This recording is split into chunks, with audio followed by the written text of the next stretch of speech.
Have you ever watched a superhero cartoon, movie, or TV show of some sort and thought to yourself, what if these heroes are actually charged for their crimes in court? Because I mean, I don't think I'm the first one that's come up with this idea. And there's lots of different pieces of media that do it well. So if you're ready, let's review some pieces of media which tackle this exact issue. So the first thing that I'm going to cover is an episode from the original Justice League cartoon called In Blackest Night, where we see my boy Jon Stewart walking down all nonchalant. We get some interesting camera angles before he spots somebody that's trying to rob a store and ends up clapping his butt cheeks. And he's out here shooting some hoops and reconnecting with some of his old family that apparently he hasn't seen in a very long time. And Jon seems to really regret being away from his family for so long. You've been away a long time, John.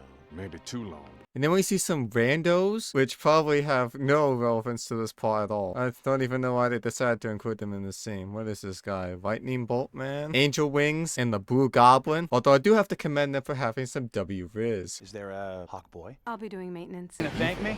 Down, boy. Then we get a giant robot battle action scene before Jon Stewart ends up interrupting them. And just lets himself be captured and go to another planet. That's suspicious. Oh well. Also, why do we keep seeing all of these random people show up? What is this guy with an S on his chest? What are you, Snake Man? Yeah, that's probably right. Also, can I say that the robots act very shady from the get-go? They could say, could you pretty please give us the Jon Stewart? He's in trouble for this and that. But they're just like, that's not your concern. Oh well. We then see him being transported to another planet where they really do not like what he did for some reason. We then see some Squidward heads all together talking about how they don't want to get involved in anything. With any luck, this matter won't require our attention. I don't need to tell you how much we've gained because of the Core's diversity. Wait, what? But sometimes it forces us to make sacrifices. Just like the real court system, where he actually gets dropped off by his friends, which are talking about it behind his back. He was the best of us, that's for sure. But now, Good to see you. I wish I could say the same, Stuart. you're a disgrace to the Core. Get me out of here. Like, John, you need to get some new friends. Get some new people in the Lantern Corps. These guys are jerks. Also, one of the robots turns around, but another one of the robots stops and says it's not your time yet. I'm sure that's not plot relevant at all and not spoiling anything for later. He then tells him about the trial that's going to be starting soon. Also, if you know the context to this scene, this hits so much harder, by the way. We then cut to Green Bean up in here reading John's mind, trying to figure out where he is. Actually, all the randos are. Why do they have this big tower? Oh well, this isn't plot relevant. Until they eventually find out where he actually is. Then all of the randos take the super high-tech spaceship. Why do all these random people have a super high-tech spaceship? Anyways, then they get shot at, and Snake Man stops Hawk Girl from trying to start a war, but then ends up going out and start doing what he asked her not to do, and then shames her later for doing what he just did. We're not here to start a war. Hawk Girl! What? Way to go, Snake Man and Angel Girl. I think the writing could have used a second pass on this one, guys. Flash, take the controls. Oh, that's what your name is. Anyways, all of the randos ask the Flash to try and pilot the plane. He ends up almost crashing the thing off the edge and then gets ambushed and immediately goes back inside. Bro does like nothing this whole episode. Or ever in the show, actually. Come to think of it. Hee. They magically find out where John actually is. And now is when we finally get into the juicy stuff. So the trial has begun, and my man starts talking about how terrible what John did actually was. An example must be made. But then the randos burn a hole in the wall. Okay. John seems very irritated by this. No. We apologize for disrupting these proceedings, but Jon Stewart is our friend. Oh wait, they're his friends? Oh. Well, anyways, the judges say that his friends can go sit and watch the trial. So now Egghead up in here calls his first witness to the stand. You agree to let us probe and display any and all memories you have? I got nothing to hide. Like, that seems like a breach of privacy. But the witness seems cool with it, so I guess I have to be too. A criminal? Yet you come here to bear witness to another crime. I may steal things, but it's nothing compared to what he did. Like, what did John do? Then the witness starts to tell us what actually happened. Finally, we get to learn what John did that's so bad. His beam bounced off their deflector shield and shot toward the Joris 4. It hit a volcanic fault line, starting a devastating chain reaction. 3 billion, that's how many were on that planet. Wait, what? Oh. Oh, that's pretty bad. So his crime is that he killed 3 billion people? John, What the freak is wrong with you? Bro just caused the worst mass murder across the entire galaxy. No wonder why everyone's so upset with this man. John, like, you good, bro? Like, what are even the implications of that? Like, what do you even do at that point? You put him in prison for life? Everyone's just as shocked to hear the news. And then the judges or counsel, or whatever they call themselves, talk about how it's disturbing. This account is most disturbing. Like, no kidding, it's disturbing. But then they send the witness back. All of his rando friends want to fix the situation, but John doesn't seem very happy about that, because in his own words, he feels that Nobody's lying. Do you see that? I did it. I'm guilty. his rando friends don't really want to believe what just happened to him. So even though John asked them not to investigate, they still tried to investigate. Good job, guys. He asked Flash to actually do something useful for a change and stall out the courts while they try to figure out what the heck is going on. Decide to fly to the planet that got destroyed to figure out what this witness says is true. The court says they can question his accusers, but John doesn't want to. He just wants to accept the consequences of what he did. You may now question your accuser. Don't you intend to defend yourself? No. I think I just want to be put away so I wouldn't cause any more trouble after that. And now the Flash finally interjects and tries to stall out the jury. Also, we learned a little bit about how their system works over here. Don't you have any lawyers here? We solved our lawyer problem a long time ago. However, you could speak for him if you wish. It turns out that if you're a jury, you're in big trouble. If you lose, you'll share the same penalty as the accused. That's crazy. No, that's how we solved our lawyer problem. What the heck is this system? The only reason they listen to him is because they want to be sure they're making the right decision. We don't want any lingering doubts about our final judgment, do we? Of course not. But Flash is the worst person you could have possibly picked to listen to for this. Also, now seems like as good of a time as any to say that I really hate Flash in this show, except for like 1 or 2 episodes. He really sucks. But then we see the Lantern Corps, and we get some pretty interesting dialogue between them and Angel Girl. Why aren't you at the trial? We couldn't stand it anymore. John Stewart's made us all look bad. So much for the vaunted loyalty of the Lantern Corps. Don't get so high and mighty, lady. If you're smart, you'll stay away from him too. You know when I said these guys were jerks? I wasn't kidding. And then we realized that Angel Girl over here is extremely strong, ends up beating up the whole Lantern Corps by herself without her weapon, Slay Queen. But after the action scene, one of the Lantern Corps finally decides that they're going to help Stewart defend himself. Hawk Girl's right. John Stewart's one of us, and I'm gonna help him. But as he's going, Angel Girl sees some pretty suspicious activity between one of the robots and the previous witness. That's odd. I'm sure that won't come back later. Also, Flash here says some questionable lines. If the ring wasn't lit, you must have quit. And furthermore... Enough! Good going, Flash. Very nice. But then Kilowog decides to insert himself as a surprise witness, even though he wasn't actually there, but we'll just go with it because why not? Meanwhile, Snake Man and Wizard Boy realize that the planet's actually still here, and all the rocks in the sky are actually just an illusion from this giant machine. Also, Wizard Boy gets kind of depressed for a minute. Anything wrong with this picture? Where do I start? The loss of life, the echoes of our own pasts. No. We love a good depression arc around here. Let's go. Go back to the trial, and Kilowog and Egghead over here have some of the most impactful and interesting conversations yet. Kilowog, can you tell me exactly what a Green Lantern does? Oh, that's easy. We catch bad guys. Good answer. But how do you know who the bad guys are? I just know. Oh, so you're saying you use your obviously superior intellect to routinely sort out matters of life and death. Kinda. Wait, no, don't agree with him, Kilowog. He's trapping you. And then you and the other Green Lanterns enforce these decisions with those incredibly deadly rings. I guess you could put it that way. Who gave you the right? These are actually really tough and complicated questions, and I think this scene in particular is worth discussing in more detail. With superheroes, usually their powers are gifted naturally or through some sort of genetic mutation or whatever, and then they just suddenly decide that they want to do good in the world. At least most of the time. Well, there's actually a lot of other superhero stories which are not like that, but for the purposes of this review, it'll do. Point is that it's not quite so clear cut. How do you decide these matters? Is it alright to destroy all of these buildings with people inside just to save one citizen? As for deciding who the bad guys are, usually it's deduced by visual, audio, or in the case of someone like Batman, doing a lot of research to decide who is in the wrong or who is in the right. And sometimes it's not quite so black and white either. There's a lot of tough questions that could be asked off of this one question alone. And the answer is sort of complicated. It involves a lot of legal jargon and rules and regulations. But as for who gave the Green Lanterns the right to use their powers, we actually get a pretty clear-cut answer. We did. Makes you wonder who gave authority to the council. Perhaps they have ties to their planet's government or something of the matter. But we're getting very off topic. And John is over here just like, man, I really just want to own them for my crimes and get this over with. I know what I did. Maybe you do feel a little bad for the man. But again, he also killed 3 billion people, right? Anyways, back to Lizard Man. Before they can tell the other randos what's going on, they end up getting attacked by the Witness? Who could have seen that coming? It's not like someone saw him talking to one of the robots before, leading into something bigger. Also, bro really thinks that some falling rocks are gonna kill superheroes. The secret will stay buried with them. Wait, you idiot? Anyways, then we get a very long action scene until they finally capture this man. You remember when I said about those robots saying no, not time yet, and one of them had to stop him from killing somebody? The Guardians will burn, for we are the Manhunters. No man escapes the Manhunters!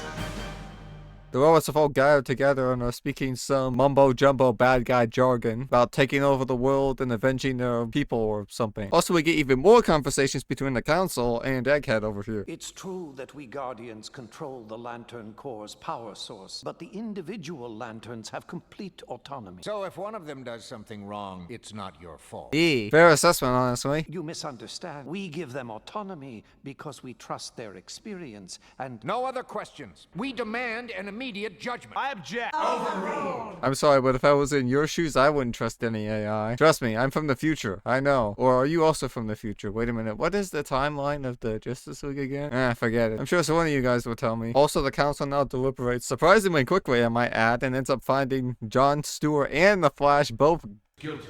The sentence is termination. so that's the punishment. Also, John and Flash exchange some words. I want an appeal. Will you show some dignity for once in your life? Some tension there. This isn't right. We can't just sit here. We have to. Think of the others like us. We all need to be held accountable. We have too much power not to be. You know what, John? I'm with you on this one. But then they get sent to the gas chambers. But Spider-Man and Yoshi end up saving them at the last minute. And Angel Woman finally destroys the machine, showing that the planet's been there all along. And everyone's like, oh shoot, I can't believe this. How did we not see this coming? That he would get saved in the kids' cartoon show. Oh no. The horrors. But after hearing this, John immediately goes sicko mode and tackles this man. You! Ah! Why'd you do this to me?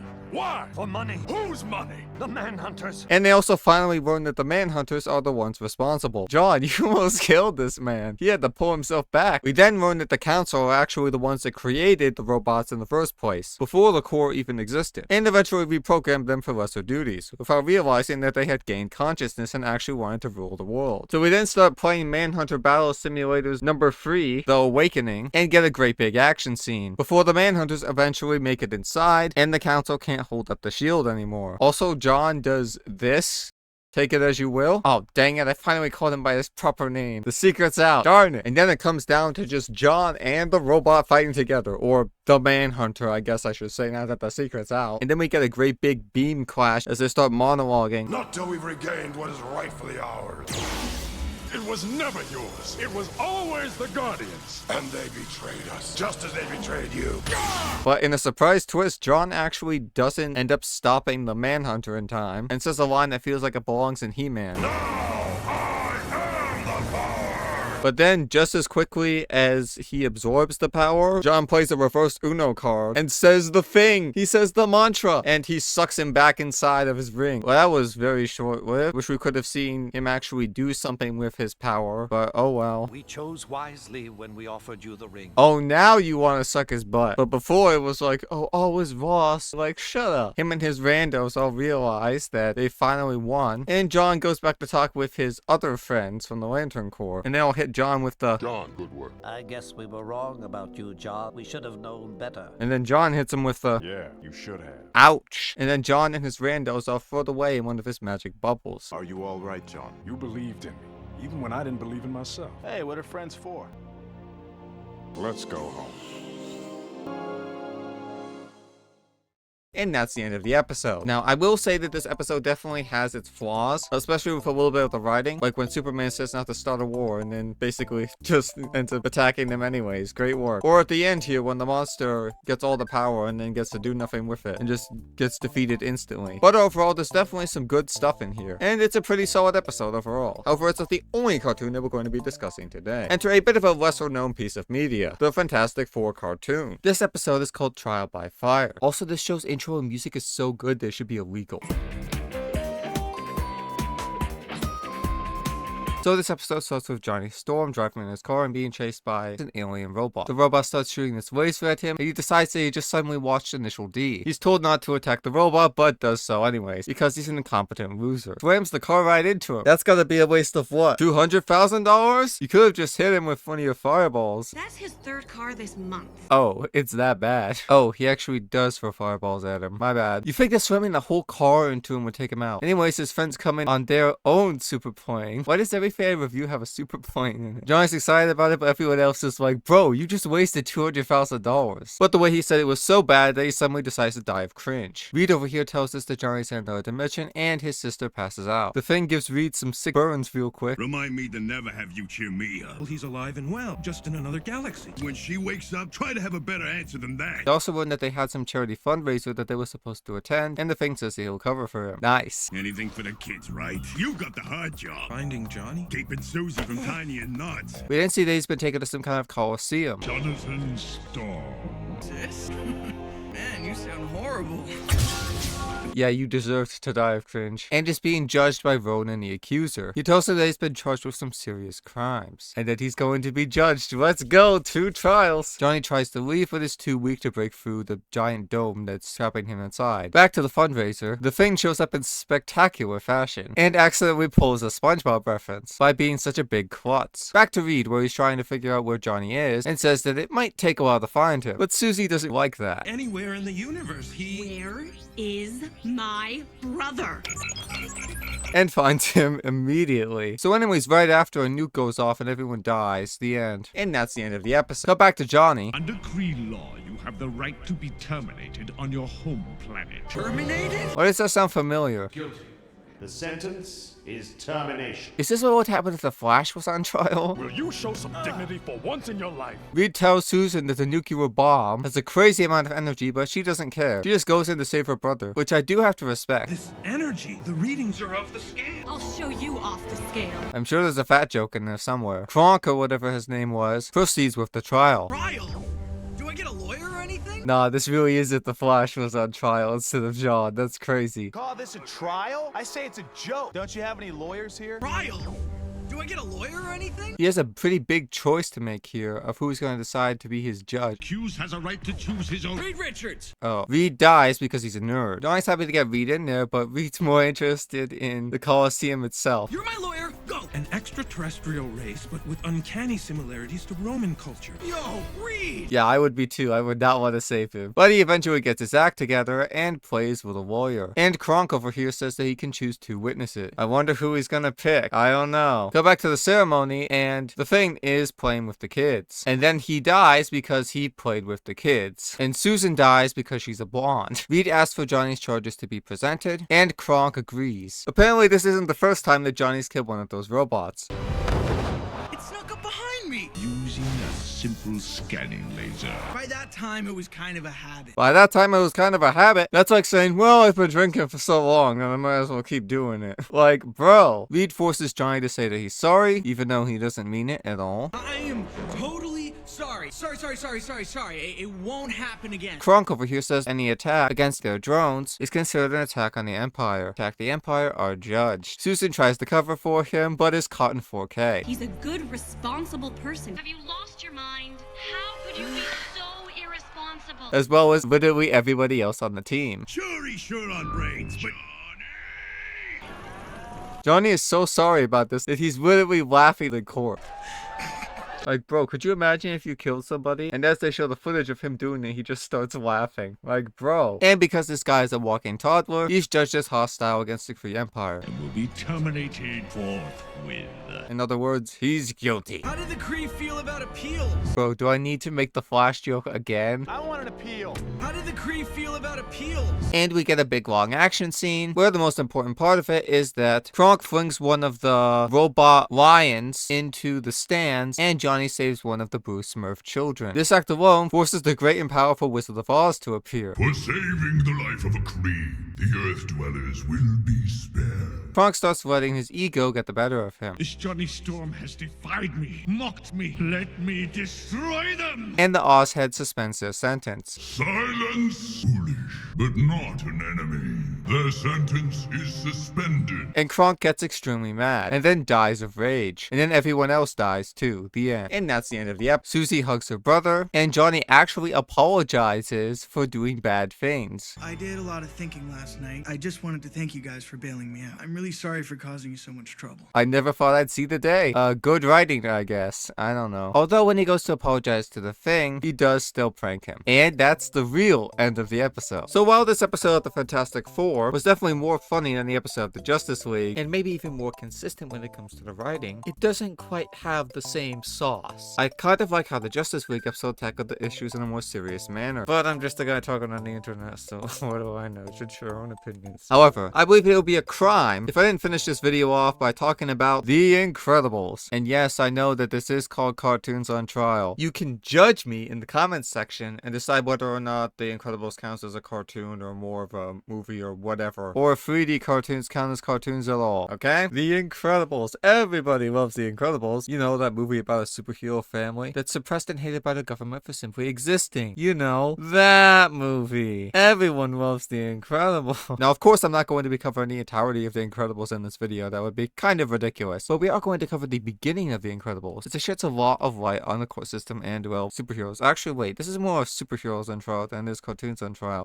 Whatever. So the movie actually starts with an interview of our two main characters. I remember hearing somewhere that they did this to show that they were actual people, which I think is really cool and interesting, but don't quote me on it. I could be wrong. Feel like the maid. I just cleaned up this mess. Can we keep it clean for 10 minutes? Then we get to see what it was like during the glory days of the superheroes in the city. More on this later. After the interview, we see a deadly pursuit between police officers and armed gunmen, attacking the officers for reasons. We get to see the cool superhero stuff, like how they put on their super suits, and the car transforming into a rocket car because why not? But as he's on his way to his pursuer, he gets stopped by an old lady who wants her to take her cat out of her tree. He struggles to get the cat down, but eventually he does, and then he uses the tree that the cat was climbing to stop the who were doing bad things. He gets back in his car and we see boy who is not important to this discussion go away. Then we see another robber robbing, and we get introduced to the character of Elastigirl for the first time, and watches Mr. Incredible and Elastigirl start schmoozing each other. We could share, you know. I work alone. Well, I think you need to be more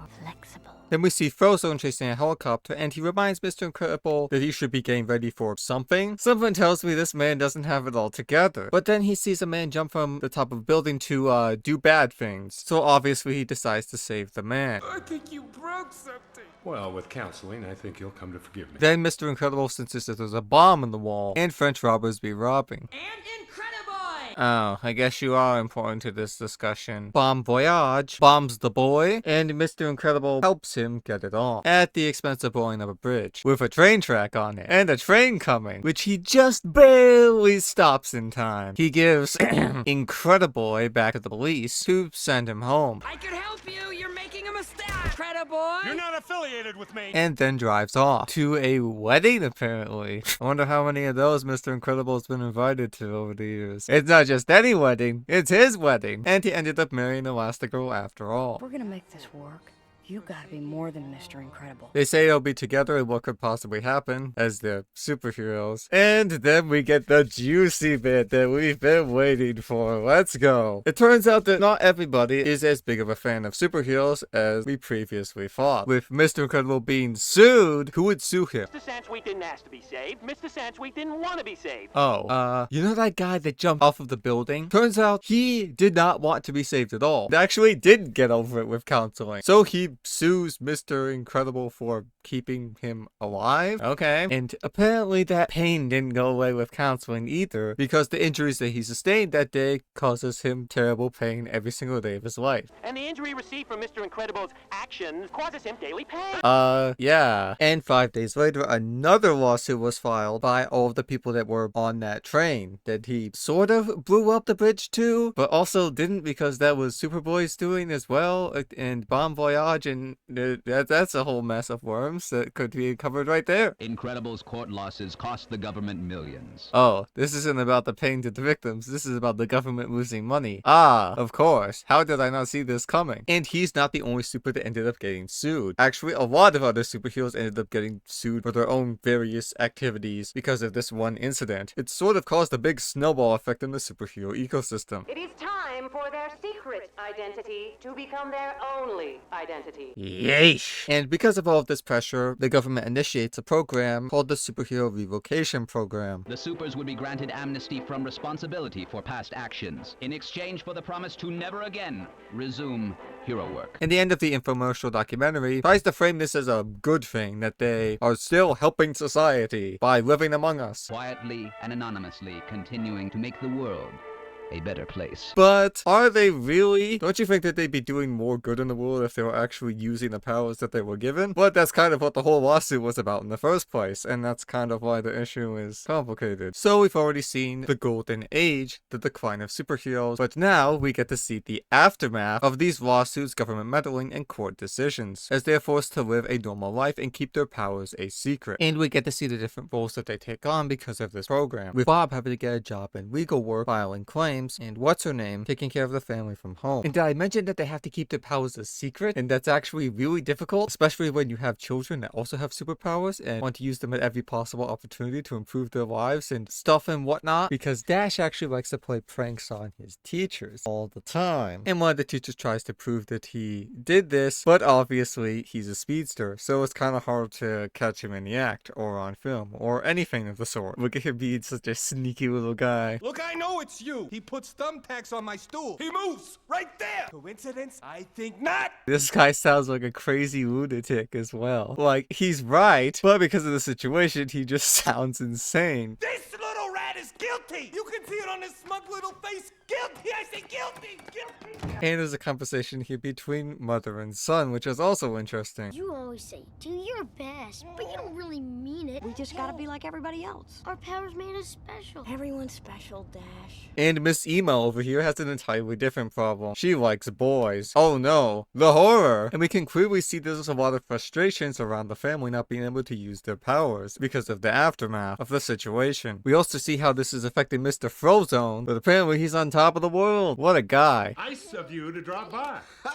Never heard that one before. And they continue to talk about the glory days. He starts monologuing. He starts monologuing. So apparently Bob and Frieza over here have actually been sneaking out and doing secret superhero work on the sidelines just to cope. The drug addict never gets off the drugs, huh? That's how you can use the water in the air. There is no water in this air. They sort of get caught in a little escapade. What's your excuse? You run out of muscle? The building's getting weaker by the second. But managed to escape just in the nick of time. What convenience. He tries to sneak back inside, but there's more troubles at home. Can't blow cover again. The building was coming down anyway. You knocked down a building? Living the glory days is better than acting like they didn't happen. Yes. We love that sweet, sweet family drama. I can't believe you don't want to go to your own son's graduation. If they keep creating new ways to celebrate mediocrity, but if someone is genuinely exceptional, This is not about you, Bob. Woo, this just keeps getting better and better. You want to do something for Dash? Then let him actually compete. I will not be made the enemy here. You know why we can't do that. Because it'd be great. This is not about